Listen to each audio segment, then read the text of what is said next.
یومیہ 10 پارے قرآن پاک کی تلاوت کرتے ہیں۔ میرے بھائیوں، کرنے کے تو بہت سے کام ہیں، اور کام کرنے کے لیے الگ سے کوئی زندگی لانے کی ضرورت نہیں ہے۔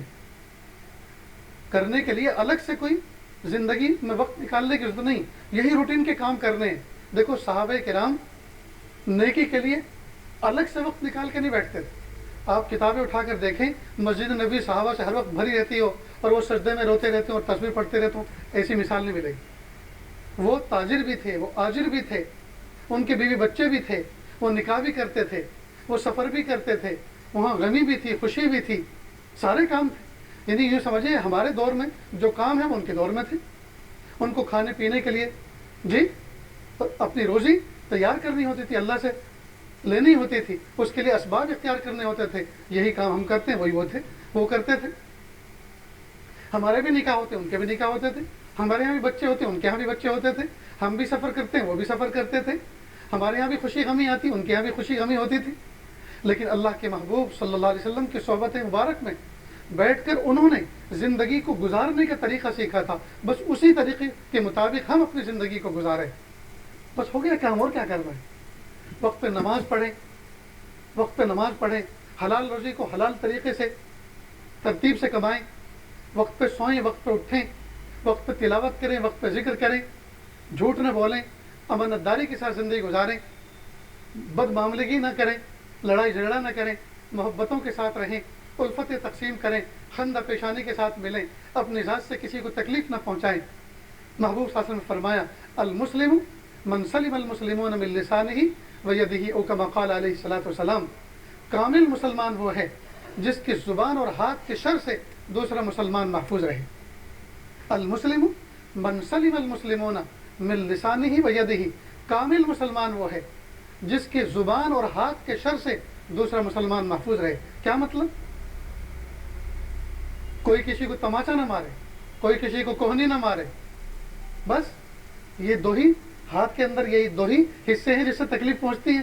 کوئی کسی کو لات مارے تو اس سے تکلیف نہیں پہنچتی، تو پھر لات کا تذکرہ کیوں نہیں کیا؟ دو عضو ذکر کرنے کے بعد گویا اس میں احاطہ کر لیا کہ ساری کی ساری تکلیفیں اس میں جمع ہو چکی۔ ہاتھ سے تکلیف نہ پہنچائیں، تکلیف کی جتنی قسمیں ہو سکتی ہیں اس میں آگے۔ واٹس ایپ پر کوئی میسج لکھ کر آپ وائرل کریں کسی کے بارے میں، یہ بھی کسی مومن کو تکلیف پہنچانا ہے۔ جی، بائک کو اس طرح سے پارک کرنا کہ دوسرے لوگوں کو گزرنے میں تکلیف آئے، یہ بھی مومن کو تکلیف پہنچانا، یہ بھی حرام ہے۔ اپنی گاڑی آپ پڑوسی کے دروازے کے سامنے کھڑی کریں، اسے دکان کے سامنے کھڑی کریں، اس کا تکلیف پہنچائیں، یہ بھی ایذاء مسلم میں داخل ہے۔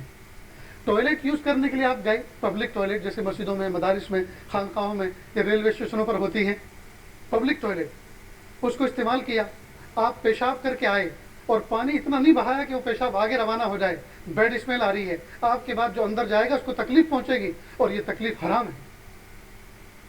آپ نے نجاست اور گندگی کو بہایا، لیکن اس طرح سے نہیں بہایا جیسے بہانا چاہیے، اس کے اثرات اس کی شیٹ پہ باقی ہیں، وہ نجاست وہیں پڑی ہوئی، آگے روانہ نہیں ہوئی۔ اتنا پانی آپ کو ڈالنا تھا کہ اس کی بدبو بھی زائل ہو جائے اور اس کا وجود بھی آگے بہہ جائے۔ اب یہ ایذاء مسلم میں داخل ہے، لیکن ہم اس کو ایذا نہیں سمجھتے۔